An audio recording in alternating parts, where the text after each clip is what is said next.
Hello साथियों, स्वागत है आप सभी का अपने प्यारे से चैनल ऑनलाइन क्लासेस पर। साथियों, आज के हम लोग इस छोटे से वीडियो में आयतन बटे आयतन प्रतिशत या जिसे हम लोग आयतन प्रतिशत या वॉल्यूम बटे वॉल्यूम प्रतिशत भी कहते हैं उसके बारे में डिस्कस करेंगे।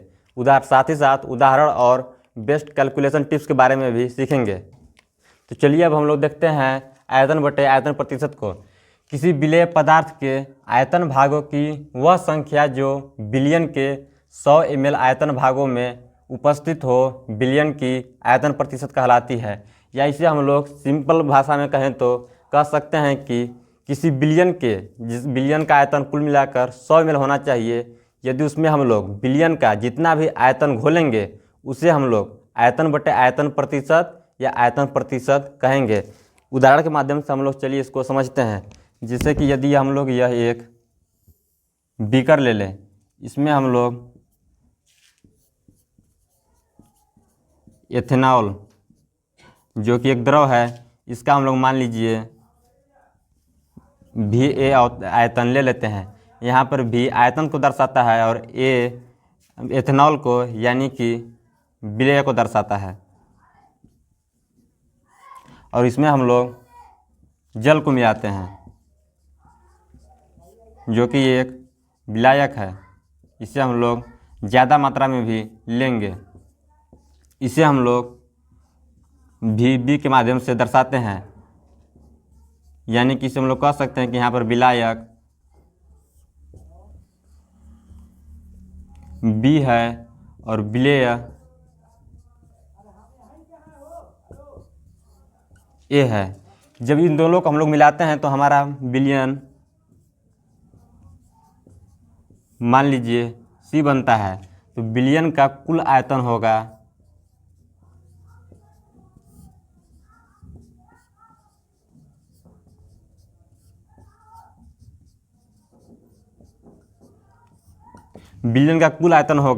विलेय का आयतन और विलायक का आयतन। जब इन दोनों को हम लोग जोड़ेंगे तो हमारा बिलियन का कुल आयतन प्राप्त होगा।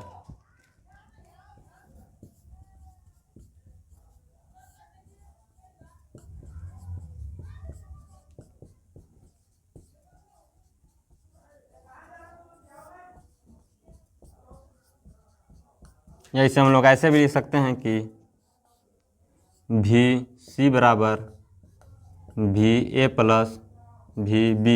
यहाँ पर VA विलेय का आयतन को दर्शाता है और VB विलायक आयतन तथा VC बिलियन का कुल आयतन को दर्शाता है। तो यहाँ पर बिलियन का आयतन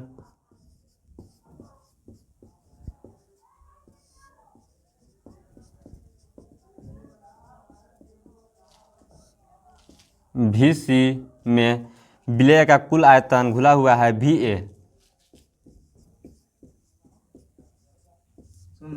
संकेत लिखो भाई ना, जानते हो लोग जानते हैं शुरू करेगा।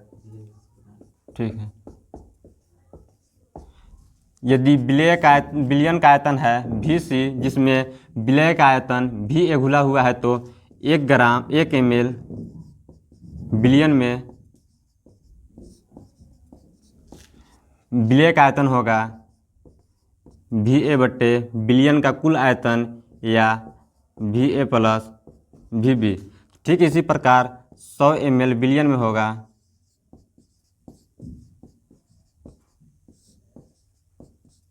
100 ml बिलियन में आयतन विलेय का आयतन होगा VA बटे बिलियन का कुल आयतन VA प्लस VB गुणते 100, जो कि हमारा फाइनली आयतन बटे आयतन प्रतिशत या वॉल्यूम बटे वॉल्यूम परसेंट का फार्मूला होता है। तो चलिए अब हम लोग आयतन बटे आयतन प्रतिशत के कुछ उदाहरण को करते हैं। जैसे कि यहाँ पर पहला उदाहरण है 20 ml एथेनॉल को 110 ml जल में घोला गया है तो बिलियन का आयतन प्रतिशत ज्ञात कीजिए। जब देखिए आपको प्रश्न दिया होता है तो सबसे पहले हल लिखा जाता है, न कि उत्तर। जिसे यहाँ पर लिखा हुआ है 20 ml एथेनॉल को 110 ml जल में घोला गया है। तो जो कम मात्रा में होता है वो विलेय होता है और जो अधिक मात्रा में होता है वो विलायक होता है। जैसे कि यहाँ पर है 20 ml एथेनॉल, अर्थात यह विलेय का आयतन दिया हुआ है। जो हम लोग को सवाल में पहले दिया हुआ रहता है उसको हम लोग पहले लिख लेते हैं और फिर बाद में देखते हैं कि हम लोग को हल करने के लिए और क्या क्या चाहिए। जैसे यहाँ पर पहले ही दिया हुआ है कि 20 ml एथेनॉल अर्थात विलेय का आयतन,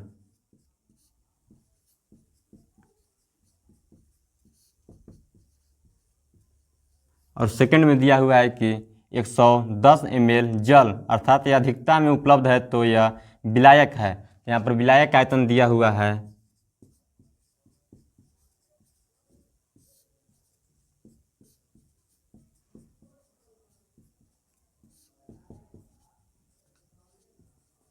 अब हम लोग आगे सवाल को पढ़ते हैं। तो विलयन का आयतन प्रतिशत ज्ञात कीजिए। आपको आयतन प्रतिशत ज्ञात करने के लिए उसको आपको पहले फार्मूला को लिखना पड़ेगा। तो विलयन के आयतन प्रतिशत या वॉल्यूम बटे वॉल्यूम परसेंट जिसे भी हम लोग कहते हैं उसका सूत्र होता है विलेय का आयतन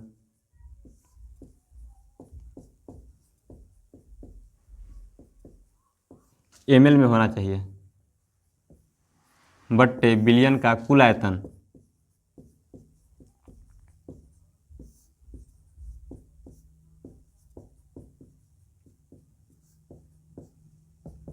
गुणित 100।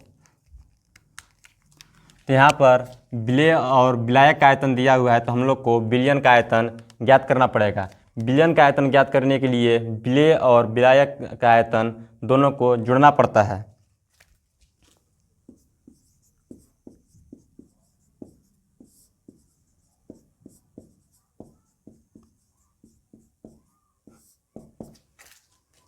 को पता है कि विलयन का आयतन होता है विलेय का आयतन और विलायक आयतन। तो विलयन का आयतन है 20 ml और विलायक का आयतन है 110 ml। तो हमारा विलयन का कुल आयतन हो जाएगा 130 ml। तो विलयन का आयतन 130 ml है तो इसे अब हम लोग सूत्र में रखते हैं। विलेय का आयतन है 20 ml और विलयन का आयतन है 130 ml गुणित 100। इसे हम लोग ऊपर में गुणा कर लेंगे।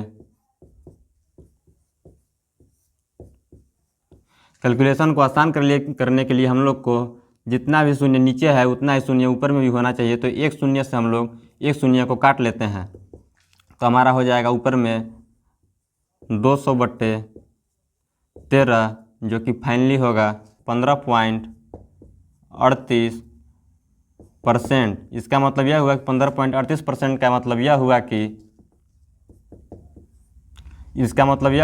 15.38 ml विलेय 100 ml विलयन में घोला गया है।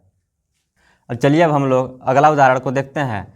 तो अगला उदाहरण में हम लोग सबसे पहले पढ़ते हैं कि 30 ml एथेनॉल को 180 ml विलयन में, यहाँ पर आपको ध्यान देना होगा कि यहाँ पर विलयन लिखा हुआ है न कि विलायक का नाम दिया हुआ है। इसका मतलब यह हुआ कि 180 ml जो दिया हुआ है यह विलयन का कुल आयतन है। और जैसे कि यहाँ पर पहला सवाल में दिया हुआ था 180 ml जल में, तो यहाँ पर विलयन न कहकर विलायक के रूप में जल का प्रयोग किया था और जिसका आयतन था 110 ml।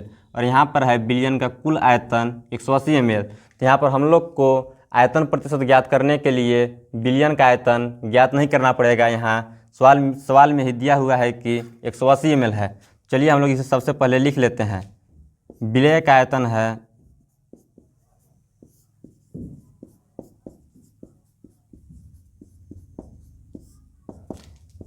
30 ml और यहाँ पर विलयन का आयतन है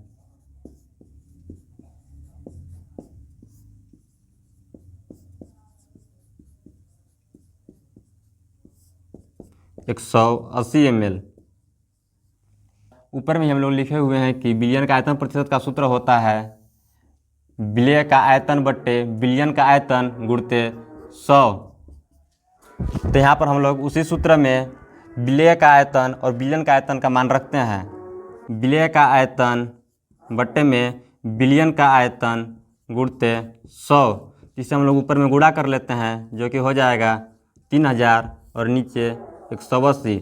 शून्य से हम लोग शून्य काट लेते हैं और यह गुणा भाग करने पर लगभग 16.66%। तो इसका मतलब यह हुआ कि 100 ml बिलियन में 16.66 ml विलय का आयतन घुला हुआ है। तो आज के लिए बस इतना ही। आई होप कि यह वीडियो आपको अच्छी लगी होगी। यदि यह वीडियो आपको अच्छी लगी है तो चैनल को सब्सक्राइब और वीडियो को लाइक ज़रूर करें।